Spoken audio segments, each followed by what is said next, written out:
Hola, ¿qué tal audiencia? Mi nombre es Artemio Salazar y soy el conductor del tren. Un día más les doy la bienvenida a este su programa, El Maquinista Historias de Terror. Así que prepárense un café, pónganse los audífonos y disfruten este relato.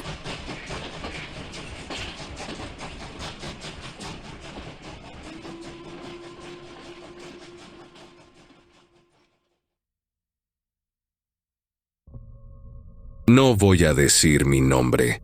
No voy a decir el año exacto ni la base donde ocurrió. Si estás leyendo esto, probablemente ya lo sabes o estás muy cerca de saberlo. Solo te puedo decir que fue una misión rutinaria. Una más. Nadie esperaba que ocurriera nada fuera de lo común. Nosotros no estamos entrenados para la maravilla. Estamos entrenados para lo previsible, para documentar, recuperar, reportar, nada más. Ese día buscábamos los restos de un satélite experimental que se había desviado de órbita. Según los registros de rastreo, debía haberse estrellado sobre una capa de hielo antigua, cerca de un punto de acceso que conocíamos bien. La NASA había marcado la zona, y nosotros, un pequeño grupo técnico, fuimos los encargados de ir a recoger los fragmentos. Viajamos con lo básico: herramientas de perforación, una estación de monitoreo portátil, trajes de aislamiento, generadores eléctricos. Nada que sugiriera que haríamos historia. Comenzamos a perforar a unos 30 metros de profundidad. El hielo allí no es cualquier hielo. Es milenario, comprimido, espeso, azul como el gas líquido. Es una sustancia que guarda el tiempo. Cada capa es una era. No supe en qué momento exacto nos desviamos del protocolo, pero alguien gritó que había encontrado una cavidad inesperada más abajo y todos dejamos de trabajar. Nos acercamos, uno por uno, a mirar a través del cilindro de extracción, y allí estaba. No era un esqueleto, no era una figura difusa ni un fragmento fósil, era un cuerpo entero, perfectamente conservado. La silueta humana era inconfundible, aunque desproporcionada. Las manos más anchas, la caja torácica enorme, la cabeza ligeramente alargada hacia atrás, como si el cráneo se hubiese estirado con el tiempo. Había algo en su piel, oscura, áspera, moteada como piedra volcánica, que hacía imposible determinar su edad.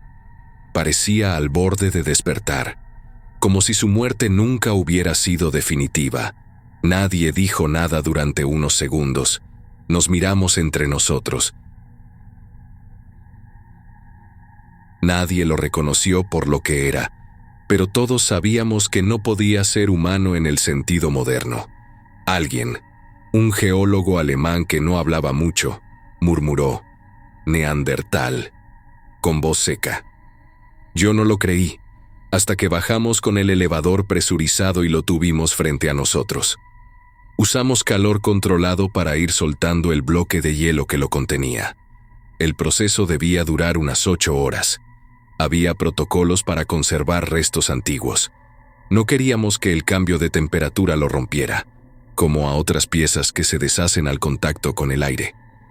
Pero a las 3 horas y media, sin que nadie lo tocara, el hielo empezó a gemir. Un crujido lento, con un sonido grave y húmedo. Lo primero que notamos fue el vapor. Salía de su nariz. No un hilo, no una condensación ilusoria. Vapor real, cálido. Se disipaba en el aire a 35 grados bajo cero. Retrocedimos todos. Nadie dijo palabra. Uno de los técnicos activó por instinto un medidor térmico. Marcó una fluctuación leve, como si dentro del cuerpo hubiese una fuente de calor interna, débil pero constante. Un ritmo, una especie de pulso térmico. Lo trasladamos a la estación provisional sin decirle nada al cuartel principal, no porque quisiéramos ocultarlo, sino porque nadie quería ser el primero en explicarlo. Pensamos que quizá era una liberación biológica, un gas atrapado, una reacción de deshielo. Queríamos asegurarnos, queríamos registrar bien antes de hacer sonar las alarmas. Pero entonces abrió los ojos. Fueron segundos, no más de 10, pero no fue un reflejo. ni un espasmo. Abrió los ojos como lo haría cualquier ser vivo que no ha visto la luz en mucho tiempo. Lentos, densos, negros, no por el iris. Todo era negro, como si los ojos estuvieran llenos de tinta, como si la oscuridad fuera parte de su biología. Giró la cabeza un poco, solo un par de centímetros, suficiente para que quedara claro que no era simple activación muscular, no era aleatorio. Y después movió los labios. No llegó a hablar, pero el gesto estaba ahí. La boca se abrió. Tembló ligeramente, como si el aire le doliera, como si tratara de recordar cómo se hacía. Yo lo vi, a menos de 1 metro. No mentiría sobre algo así. Lo miré como se mira a un hijo o a un muerto que despierta. No hay forma de olvidarlo. Después, simplemente, murió. No colapsó, no se agitó, no hizo sonido. Dejó de emitir vapor. La piel se volvió opaca. Los ojos se cerraron. Todo terminó como si hubiese sido una despedida pactada. Como si nos hubiera estado esperando, y al vernos, supo que ya no era tiempo. Nos quedamos en silencio. Uno de nosotros lloró, otro se enojó. Yo, no sé. Me senté en el piso y apagué mi grabadora. Desde entonces tengo pesadillas en las que vuelve a abrir los ojos, pero no se muere esta vez. Solo me mira. Me mira como si yo tuviera que explicarle lo que viene después. No sé quién lo filtró. Y tampoco me importa. Lo cierto es que, apenas 48 horas después de que el cuerpo dejó de emitir calor, alguien, un técnico, un médico, tal vez uno de los mismos que decían querer protegerlo, decidió que el mundo tenía derecho a saber. La imagen apareció primero en un canal interno de investigadores, una de esas redes encriptadas que, en teoría, nadie sin credencial de alto nivel puede consultar. Pero en la práctica, todo se filtra, todo. Era una foto, mal encuadrada, borrosa por el reflejo del aislamiento térmico. El cuerpo, acostado en una camilla de polímero blanco, cubierto hasta el pecho con una manta de control de temperatura. Los ojos cerrados, la piel reseca como cuero antiguo. No parecía un monstruo, ni un dios, ni un fósil. Parecía un hombre que había llegado tarde, demasiado tarde. No pasó ni 1 hora antes de que esa imagen apareciera en foros, grupos de biología, de teología especulativa, de ufología, incluso de conspiración climática. Cada uno le dio su interpretación, claro. Algunos dijeron que era un fraude, otros que era un extraterrestre adaptado al frío terrestre, otros más, que el gobierno lo había inventado como distracción de algo peor. Pero lo que realmente desató el caos fue la imagen acompañada de una simple frase. Respiró antes de morir. Nosotros lo vimos. Esa línea era mía. Yo la había dicho horas antes en un momento de cansancio. Y ahora estaba allá afuera. Era como si el mundo hubiera estado esperando esas palabras para soltarse el cinturón y perder la compostura. Lo primero en llegar fue una carta abierta firmada por 2.183 genetistas de todo el mundo. No fue un simple pedido académico, fue una exigencia. Acceso libre al cuerpo, secuencias abiertas del genoma, observación de los tejidos en tiempo real. Decían que era el hallazgo más importante de la biología moderna, que un neandertal vivo, aunque fuera por segundos, no era un cadáver, sino un sujeto biológico activo, un mensaje de otra era. 2 horas después, el Vaticano publicó un comunicado oficial. Lo leí sentado en una litera, con la piel aún marcada por el frío del hangar. No había emoción en el texto, pero sí una extraña ternura. Decían que el hallazgo representaba un desafío teológico que debía abordarse con humildad y respeto, que el cuerpo debía recibir una sepultura digna, con ritos que reconocieran su humanidad y su excepcionalidad. Lo llamaban un hijo olvidado de la creación. Alguien, no recuerdo si un colega o un reportero emboscado, lo resumió con ironía. El Vaticano quiere canonizar al cavernícola. Luego llegó la milicia. Yo no sé cómo funciona esa maquinaria, pero sé cómo se siente. Un día estás tomando muestras de epidermis con un microscopio de campo, y al siguiente hay soldados revisando tus bolsillos al salir del módulo sanitario. Nadie nos explicó nada. Solo se nos dijo que, desde ese momento, el perímetro de la base sería considerado Zona de Seguridad Internacional. Un eufemismo. Era nuestro descubrimiento, pero ya no nos pertenecía. No sabíamos si trabajábamos para la NASA, para el Pentágono o para alguna agencia que ni siquiera tiene nombre. El debate estalló dentro de la base, como un gas atrapado que encuentra una fisura. Nadie sabía qué hacer con el cuerpo. Algunos decían que debía permanecer intacto, como los restos de un mártir. Otros proponían disecciones mínimas, por zonas, por capas, con los más estrictos protocolos. Otros más radicales querían un mapeo completo del ADN, sin importar el daño colateral. Recuerdo especialmente una discusión. Fue en el tercer día, durante una reunión no oficial en el contenedor C6. Éramos 10 personas, una mezcla de biólogos, antropólogos, un médico de misión, 2 técnicos canadienses y yo. Todos sabíamos que la decisión real no la tomaríamos nosotros, pero necesitábamos hablarlo, sacarlo del pecho. Uno de los presentes, un antropólogo de campo con más de 20 años excavando huesos de homínidos, dijo algo que congeló la sala. No sabemos si lo despertamos o si se dejó morir. La frase rebotó en la estructura metálica como si alguien hubiese disparado un arma. Yo no pude mirarlo a los ojos, y aún así, sabía que tenía razón. Lo habíamos despertado sin querer, tal vez con el calor o el movimiento. Pero él, ¿por qué murió tan rápido? ¿Fue su cuerpo incapaz de adaptarse?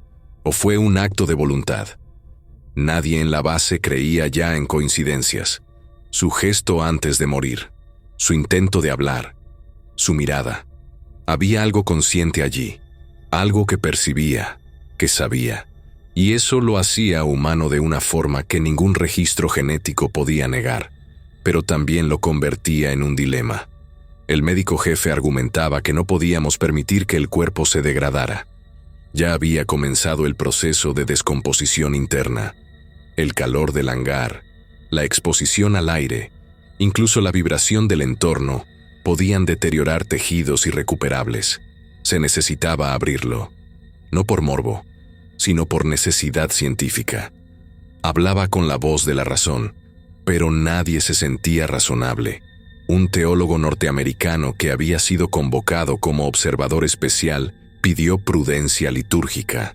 Dijo que no era una simple autopsia, que era un acto de contacto entre 2 tiempos, 2 mundos, que, en cierto modo, estábamos a punto de abrir el cuerpo de un pasado que no nos pertenece. Y luego estaban los mensajes sin firma. Nos llegaban a la intranet interna como archivos TXT.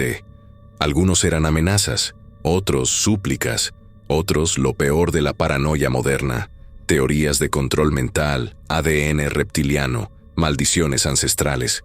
Pero uno me perturbó especialmente. Decía, él dormía, no lo despertaron, lo llamaron, y vino. Pero no soportó lo que vio.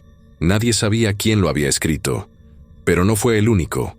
Empezamos a ver frases similares en paneles escritos a mano, en post-its, en pizarras, como si alguien en la base creyera eso de verdad.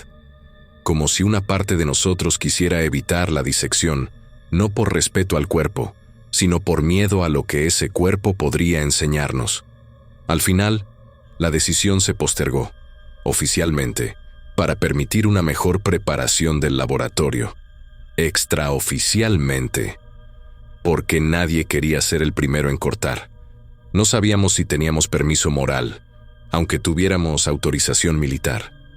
Nos habíamos encontrado con un ser que respiró después de 40,000 años de hielo, que intentó hablar, que nos miró, y murió.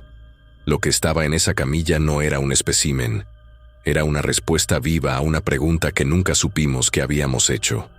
Fui uno de los pocos autorizados a estar presente. No porque fuera imprescindible, nadie lo era realmente, sino porque ya estaba demasiado comprometido como para apartarme. En cierto punto, era más fácil mantenerme dentro del círculo que explicarme afuera. Nadie lo dijo, pero todos lo sabíamos. A partir de ese momento, lo que vi, lo que escuché y lo que pensé, ya no me pertenecía. La orden llegó sin firma, en un mensaje cifrado que se activó solo con el ingreso simultáneo de 3 claves. Los protocolos estaban sellados, con marcas de agencias que ni siquiera tenían siglas reconocibles. Lo único claro era que el cuerpo iba a ser abierto, y que nadie fuera del equipo debía enterarse hasta que todo estuviera documentado, registrado y almacenado por duplicado. El módulo médico se selló por 72 horas. Nadie entraba, nadie salía. Los militares colocaron sensores de movimiento, inhibidores de señal, cámaras redundantes. A los técnicos de limpieza los reemplazaron por autómatas, no por paranoia, o no solo, sino porque no podían arriesgarse a filtraciones humanas. Yo firmé 3 acuerdos de confidencialidad. Uno de ellos tenía una cláusula que, básicamente, decía: si hablas, desapareces. La autopsia comenzó a las 4:15, tiempo universal coordinado. 4 médicos forenses, 2 biólogos estructurales, un antropólogo evolutivo y un experto en materiales biológicos extremos. Nadie hablaba si no era estrictamente necesario. Los movimientos eran quirúrgicos, casi rituales. Y al primer corte, lo supimos. Ese cuerpo no era humano. Al menos, no como nosotros. El primer hallazgo fue el corazón, o más bien los corazones. El tórax no contenía un solo órgano cardiovascular, sino 2 lóbulos interconectados, casi como una figura de espejo unida por un canal flexible que serpenteaba entre las costillas. Cada lóbulo tenía su propio ritmo, y aunque el tejido estaba inerte, los sensores térmicos revelaban marcas residuales. Uno bombeaba más rápido a bajas temperaturas, el otro en calor. Aquello no tenía precedentes. Era como si el cuerpo hubiera sido diseñado o moldeado para sobrevivir en ambientes variables, extremos. La idea de una adaptación evolutiva a través de generaciones palidecía frente a la eficiencia de esa estructura. No era solo raro, era inteligente. Pero eso no fue lo que más impactó. Cubriendo la parte interna del tórax, adherida a las costillas, había una red de capilares delgados como cabello que brillaban con una leve iridiscencia, no roja ni azul, opalescente como el interior de ciertas conchas marinas. Cuando se acercaba la luz, la red parecía activarse, como si absorbiéramos algo que ya no estaba allí. Alguno aventuró que era un sistema de intercambio térmico o de comunicación interna. No lo sabíamos. Aún hoy, no lo sabemos. Luego vinieron los ojos. Habíamos asumido que eran ciegos por congelación, por tiempo, por trauma. Pero detrás de ellos, justo por encima de la estructura óptica, había un par de glándulas compactas, oscuras, rodeadas de un tejido similar al cartílago. Al analizarlas, uno de los biólogos dijo algo que me hizo sentir frío. No veían como nosotros. No usaban luz, usaban calor, termografía, visión infrarroja. Especulamos, por supuesto, ¿para cazar? ¿Para navegar en la oscuridad? ¿O para ver cuerpos vivos entre el hielo? Ninguna respuesta era cómoda. Todas implicaban una biología paralela a la nuestra, pero más avanzada en ciertos aspectos. Como si la evolución hubiera tomado un atajo, o se hubiera reiniciado con otras reglas. El último hallazgo estructural fue en la base de la lengua. Era un pequeño músculo en forma de espiral, protegido por una serie de membranas flexibles. No tenía una función clara, pero un análisis de resonancia indicó algo que descolocó a todos. Era un emisor de baja frecuencia, muy baja. Ondas que el oído humano no capta, pero que pueden recorrer kilómetros bajo tierra o a través del agua. Algunos animales usan sonidos similares: ballenas, elefantes, pero esto era diferente. Una de las especialistas en bioacústica dijo, esto no era para comunicarse, era para resonar. Nunca explicó del todo lo que quiso decir, y no se lo pedimos. Y entonces llegó el momento de secuenciar el genoma. El proceso fue supervisado por un equipo remoto en 4 países. Se duplicaron las muestras en 2 laboratorios subterráneos. Nada podía perderse. Ni una base, ni una mutación. Los primeros 70% del genoma eran reconocibles. Humanos, sin duda. Con variantes raras, tal vez restos de linajes arcaicos, pero humanos. No había duda. Pero el resto no encajaba en nada. Un 22% del material genético no coincidía con ningún linaje conocido en la Tierra. Ni con animales, ni bacterias, ni virus, ni restos fósiles. Nada. Parecía ensamblado, como si alguien hubiera editado un código genético con piezas de un rompecabezas que nunca habíamos visto. El jefe del equipo genético dijo que era como encontrar un manuscrito con palabras en un idioma imposible, pero con sintaxis perfecta. Un mensaje escrito por alguien que entendía nuestra biología, pero no era parte de ella. El silencio fue absoluto. Nadie celebró. Nadie exclamó. Nadie pidió una foto. Porque entendimos todos al mismo tiempo que habíamos cruzado una línea. Este no era un antepasado perdido, ni un experimento antiguo. Era una anomalía, un cruce entre lo que somos y lo que podríamos haber sido. Y lo peor, lo habíamos abierto, lo habíamos profanado. Alguien escribió en la pizarra del laboratorio, con letra pequeña, no era el primero, solo el primero que dejamos morir. Nadie borró la frase, y aunque no hay forma de probarlo, estoy convencido. El cuerpo no estaba allí por accidente, nos estaba esperando. Hay cosas que nunca sabremos con certeza, y eso tal vez sea lo único que nos ha salvado. Porque si alguna vez se supiera todo, cada detalle, cada documento, cada grabación, el mundo dejaría de girar tal como lo conocemos. Este relato no lo firmo. No por miedo, sino por respeto.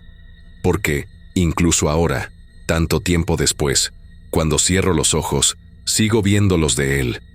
Aquellos segundos en que los abrió. No había terror en su mirada. Había pena. Una tristeza antigua, como si ya hubiera visto lo que vendría.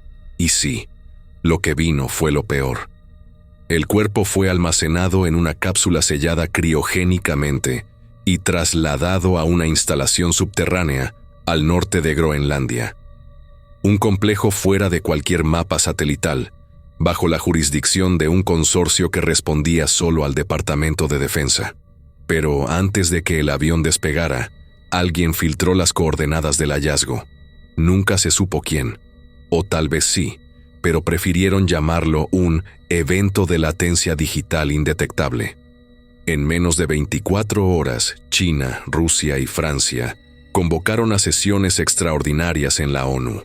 La información, como les había comentado antes, se filtró en capas. Primero, que se había hallado un cuerpo humanoide congelado en la Antártida. Luego, que había signos de biología activa. Después, que había fallecido brevemente tras abrir los ojos.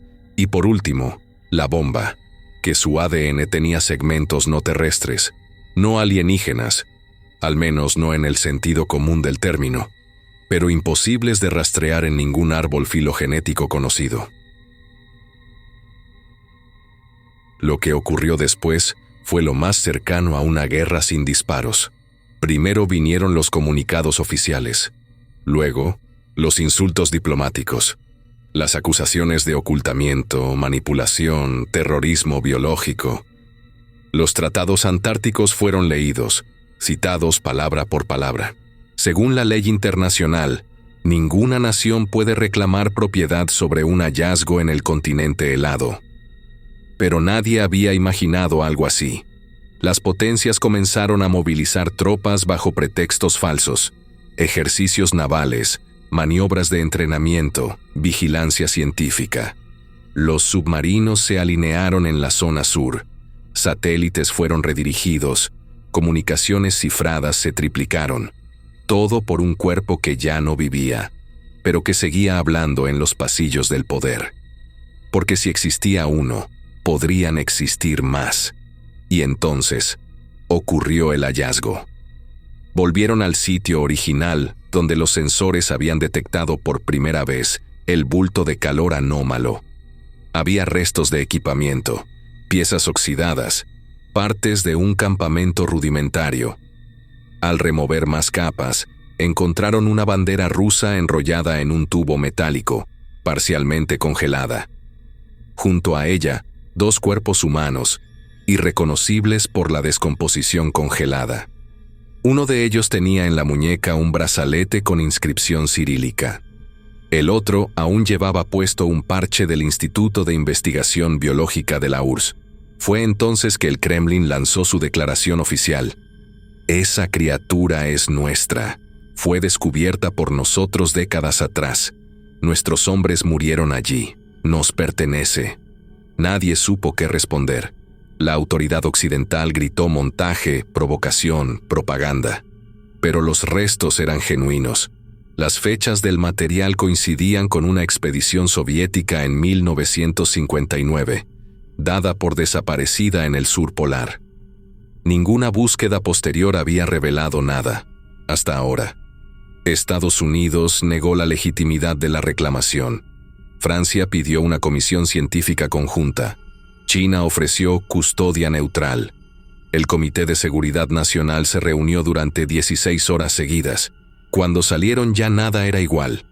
Un solo documento fue redactado. Lo firmaron representantes de 8 países, 3 corporaciones y una agencia cuya existencia no está reconocida oficialmente. Lo llamaron el Acuerdo de Silencio. Consistía en lo siguiente. 1. El cuerpo no se entregaría a ninguna potencia. 2. La investigación sería suspendida indefinidamente. 3. Toda información relacionada sería clasificada hasta el año 2030. 4. Cualquier filtración sería considerada acto de traición o terrorismo. 5. Se dejaría abierta la posibilidad de hallazgos futuros, siempre bajo el mismo protocolo. Y así se evitó la guerra. O eso nos contaron. Yo sé que lo que evitamos no fue una guerra entre países. Fue una guerra con la verdad. Porque ese cuerpo, ese ser, era demasiado humano para ser ignorado, pero demasiado distinto para aceptarlo. A veces me pregunto si de verdad murió. Sea lo que descubrimos aquel día bajo el hielo no era un fósil. Era una frontera. Una que nunca debimos cruzar, pero lo hicimos, y lo volveríamos a hacer. Porque eso es lo que somos, humanos, demasiado curiosos para no abrir el ataúd, demasiado ciegos para ver al santo que yace dentro, y demasiado arrogantes para detenernos.